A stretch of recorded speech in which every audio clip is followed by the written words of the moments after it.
All right, so today I'm going to talk about visualization and feeling for mastery, for the embodiment of your godhood on earth, and how effective it is.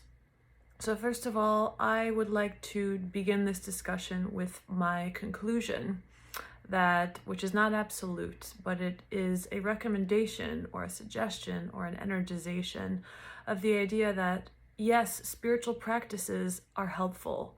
And yes, they do. There is laws of physics and resonance and vibration that make the act of focus and tuning very real to the focuser, right? What we observe, we create.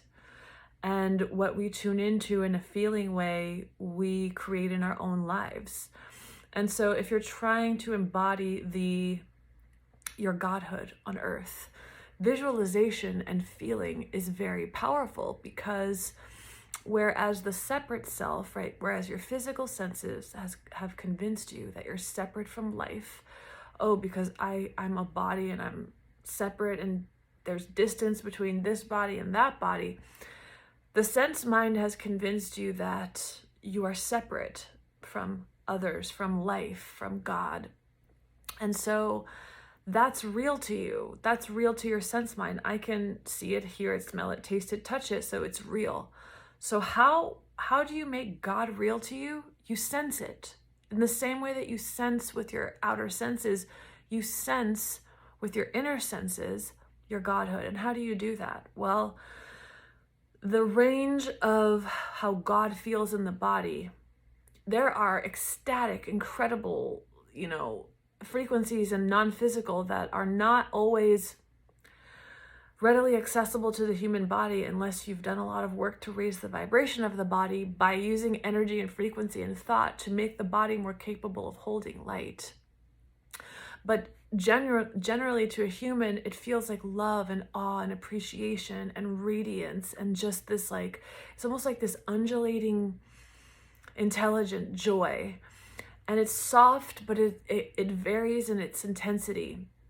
And so to walk around focused in that feeling. And if it's difficult for you to concentrate, practice concentration. Meditate in a concentration way. Concentrate on your chakras, anchor frequencies in your chakras. Meditate upon the great central sun, right? The heart, and see it in whatever color it appears to you. It could be blue or white, or it could be a range of things, and it could change. But to feel yourself and to consciously acknowledge your connection to the universe, to life, to God, your resonance with it, to consciously acknowledge your resonance with it, and using your more subtle senses to enhance the experience of it. What happens is that in the same way that your sense mind is telling you, what I can smell, hear, taste, and touch is real, now you're using your subtle senses to tell your brain, no, this is real. This is real. What I am feeling gives the body the experience of reality, right? So you can say that you love someone, but unless you're in front of them, radiating love to them, they're not experiencing love from you. And in the same way, you can mentally understand that you are God. But if you haven't had a non-dual awakening where you're resting in the heart and you are automatically perceiving everything as source or creator or as yourself, then you want to practice. You want to practice enhancing it, making it more real, more familiar to you than what your senses have been telling you your whole life. So walking around and choosing symbols, whether it's yourself as a light interconnected with all the other light in all of the universe, whether it's the great central sun, whether it's just focusing on the heart and feel it radiating out of yourself and encompassing the whole universe. You are the whole universe, right? But feeling it makes it real to you. So meditating on it, meditating on not just once in a while, but always acknowledging when you're interacting with a human being, you're interacting with yourself. however you are, whatever your constitution is, it might be more effective for you in a feeling sense to say, I'm interacting with God. God is interacting with itself. I'm interacting with myself. However it registers to you, makes it real and emphatic to you, you want to do that a lot. You want to think, Yogananda said, think about God all the time, right? You could know, well, I am God, well, or I'm beyond thought. It's like, yeah, okay, but what's your real experience? Are you walking around in an awe and love and appreciation, radiating your love towards everything because you are always connected to it consciously? And the goal really isn't to always be connected to it consciously. The goal is to approach it. The goal is to put your efforts there, and not in a stressful way, right? What are the other means by which we master ourselves? We learn how to focus our attention away from what the senses tell us, away from limited thinking, away from the external world's opinions. We have to go beyond what the world is telling us is real and true, and we have to rest in our godhood, the radiance of ourselves as infinite intelligence and love. So the process of letting go of other people's opinions, other people's expectations, your own mind's expectations about what your life should have looked like, should look like, letting go of all of these ideas and really being in a kind of reverence and awe of life, where when you interact, especially with people, why especially with people? Because you have practiced more separation thoughts about people, right? It's kind of easy. Well, it depends on the person. It may or may not be easier for you to say, oh, well, this chair, well, everything is energy, everything is consciousness, right? So I can relax my vision and open my focus and realize that I've been conditioned to see things in space, whereas it's all consciousness in form, right? You can train yourself. A Course in Miracles is a manual that kind of does that, right? But with people, you've practiced thoughts of hatred, thoughts of revenge, thoughts of jealousy, thoughts of separation, stressful thoughts. And you've projected onto them your own internal state of being, but with more intensity than you do usually with objects. So it's beneficial to, when you are interacting with people, to be in a reverence, to feel your heart while you're interacting with people. And if you get triggered, to practice putting all of your awareness on the heart, which draws the energy up out of the lower three chakras and washes the survival energy through the heart. And therefore you surrender the survival separate self perspective to your heart. So the point of this really is to say visualization, because your outer senses you're in the same way that your outer senses have convinced you that you're separate from life. Your inner senses can help you remember in a feeling, real, emphatic, vivid way that you are not separate from it. So to consciously, and whatever images occur to you, that's God. A lot of people that I work with say, like, what if it's just my imagination? I'm just making this up. It's like, no, imagination is a medium through which God speaks through you, as you, to you, in symbols that you can understand, right? That's a lot of how intuition works as well. But so whatever image works for you, when you're walking around, when you're meditating, to feel yourself as a light, as your aura being the whole universe. Your aura being the whole universe, yourself, and you feeling the bliss. You putting your attention on something that's real, because you are the whole universe and it is blissful. But it's just that your attention isn't there. Your attention is up here, and you're thinking that you are a separate self and listening to the dialogue that's going on in your mind that's separating you from life. All of your attention is up here. So where there's all this energy and information and reality that you could be aware of, you're not aware of it, because all of your undivided attention is on the fictional self and its narration of reality. So when you begin to open your awareness to energy, when you begin to use your capability of feeling frequency, if you meditate on love. You know, I shared in a couple of other videos as kind of a slice of humble pie for those people who say, oh, like, I know what I am, there's no need to practice. It's not that a practice helps you know what you are. You can know what you are, but the practice brings it into the physical world. You can know what you are. You can have amazing mystical experiences, but yet the body's frequency isn't high enough to anchor the experience into your world, so that your resting experience is not one of I am infinite intelligence and love and I see that automatically in others. It's not happening because the body's vibration isn't high enough to anchor that reality. So the way that you raise the vibration of the body is to focus on frequency, the frequency of love, the frequency of unconditional love, to feel, intend to connect to your higher self, or an angel or whatever occurs to you. And feel the connection between your heart and the tube going up, right? Or feel your throat. Practice connecting your throat to your higher self. Feel it, see it vividly as a symbol, and consciously acknowledge to yourself that I will speak only love. I will speak only from love. I will not put out. What do you want to put into this world?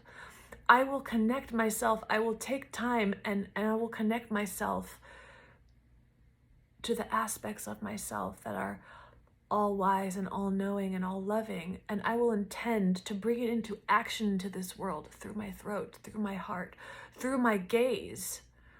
Putting your attention there, it matters so much. Because we stay in the realm of philosophy if we're just like, yeah, everything is God and everything, you know, that French fry, that shoe, yeah, everything's God. Okay, but is that your feeling reality? Is that your feeling reality? Is it your feeling reality? Are you radiating love into this world? Is your energy, is the energy of your soul radiating into this physical world and being felt by others, right? Even if you don't speak, are you here? Are you really here? You can't be really here if the frequency of the body cannot hold the energy of the soul. That's why, you know, many people depart early, or many people get called elsewhere, leave the body, become sick, develop mental imbalances because they haven't figured out how to bring the energy here. They haven't figured out how to want to be here. And the easiest way to want to be here is to create the world that you want to live in. Within your personal space, So meditating on love, meditating often on the perfection of all life, no matter how life is showing up right now, whether it's in the form of a deception or a struggle, or no matter what a person or a situation appears to be showing up as right now, to acknowledge consciously that it is God and that it is soul and that it is creative energy and that it is intelligence, to observe something as it truly is, that is a great service. That is of benefit to not only them, but to you, because you are actively, through action, being God by recognizing the perfection of things, by the perfection of life, the perfection of your family member that's an alcoholic, or. And by the way, that term, right? The way that you think, the words that you say are important as well. When I said that, I felt a little bit choked off because there was so much untruth to it, right? My family member who appears to be seeking happiness in a way that's not in alignment with them, but they'll figure it out. It's not in alignment with their ultimate well-being. Actually, it is. You know, in some way it is. As I talk and as I measure my words with the vibration of knowledge, right? There's this automatic self-correction, and the way that we tell stories, the way that we observe, the way that we acknowledge other life is so important. What's the truth about that? About somebody who appears to be drinking alcohol every day? They are seeking happiness in the best way that they know. Now, does that mean you have to take them home with you or marry them or have dinner with them? No. But it's important that you observe them in truth.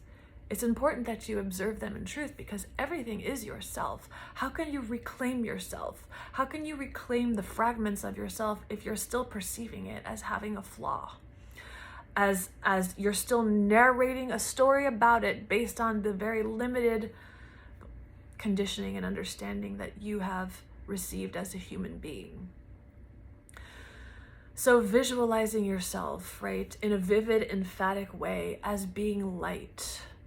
Visualizing your body as light, it really truly does help you anchor the energy of the soul into the physical world. I had a very intense, immediate awakening, and the difference between my body's energy and my soul and consciousness was very great. I had not in this lifetime done work with my mind. In fact, I wasn't even in my mind. I was disassociated from my mind. And so the process of that, the gap resulted in such discomfort and dizziness, and that's not unusual. If somebody has a quantum leap like that, it's not unusual. But what I learned in the process of really bringing that energy into the physical world is how to raise the energy of the body so that you can embody this truth that everything is God and everything is love and I am love and I am an eternal being. And you know, I was talking to a friend yesterday. It helps to read books about the Ascended Masters, because every time your mind, by repetition, hears that people live for hundreds of years, that people manifest money and food out of thin air, right? This is not about an ego proving anything. It's about waking the fuck up and realizing what we are. Realizing what we are. Why is it helpful to tune into those stories? Because that's the truth. That's the truth. We haven't even begun to tap into physical regeneration. The body is the mind. So if the mind can hold thoughts of beauty and perfection and love, and not just disassociate from the mind and be aware of the mind, but to really embody frequency. It doesn't have to be conscious thought, but it has to be a conscious act. You can focus on energy and frequency and not necessarily focus on a thought. Although you could argue it's the same thing. It depends what you're calling a thought, right? You can decide, you can intend, I'm going to walk in the energy of love. And you could say that would be holding the thought of love. You could say, I'm going to intend today to see perfection. And people are afraid to see perfection because if I see perfection like I did when I was a little child, I'm just a sitting duck that's waiting for an impact. But you're not a child anymore. You're an adult. Probably if you're watching this. You are able to radiate unconditional love and the observation and the knowledge of perfection, but still have your discernment help you make intelligent choices, right? So again, you can love all beings, but you don't have to take them all home with you. You don't have to hang out with all of them. You don't have to answer their phone call right now. But to observe them as perfect, if you are going to think about them at all, think about them as perfection in process, being and becoming, the perfection of being and becoming. If the whole universe is myself, and the most loving act I could do is reclaim myself by seeing myself in everything, by loving myself as everything, then the most important thing that you do in regards to other people is how you think about them. Not just acknowledging once in a while, oh yeah, that's all me, but actively acknowledging, yes, that we are one. We are one. There's one being here interacting with itself. And yes, that being is showing up as it is showing up, and it's not a problem. I'm not obligated to be in a relationship with them or in a friendship with them. I can move in a way that supports my well-being, but still acknowledge the perfection of that. That is how we raise the vibration of the body to be able to hold the energy of God, the nuclear energy of God and of soul in the physical world. Visualization is incredibly powerful. Sound is incredibly powerful. Enhancing a feeling and a visual with sound, it emphasizes it. It makes the focus more. So when you are so absorbed in the reality in a feeling way that everything is God, everything is love, I am truly light, everything is light. When I'm walking around consciously acknowledging this, the intensity to which you do that determines how rapidly you ascend. The intensity by which you embody that determines your ability, because it is now real to you that I am light, because you're feeling it and sensing it and radiating it and observing as it and observing the effects of it, because that is now real to you. What was unreal will fall away easily. Your doubts, your reasons that you can't have what you want, or that you can't do what you want, or that you can't be who you are, those things just automatically begin to feel ridiculous. Not even ridiculous, just like not true. And they just fizzle out. Because now what is familiar and real to you is your godhood. Find a way, find a teacher, find a meditation, find a way to enhance this in your life, your conscious, felt sense of your godhood. It is the greatest use of energy. It is the greatest use of energy and effort and discipline. Discipline is absolutely beautiful. It really is. When it is funneled towards embodying your true nature. It's not stressful, because how could it be stressful if what you always really wanted anyway was to be yourself, was to be love, to feel that, to be that? What's stressful about it? It's once you really do it, you don't want to do anything else. Once you remember the reality of yourself, you become very disinterested in lies and in smallness and in limits. So it's not stressful, it's beautiful. So that's what wanted to come through today. I hope you have a beautiful day.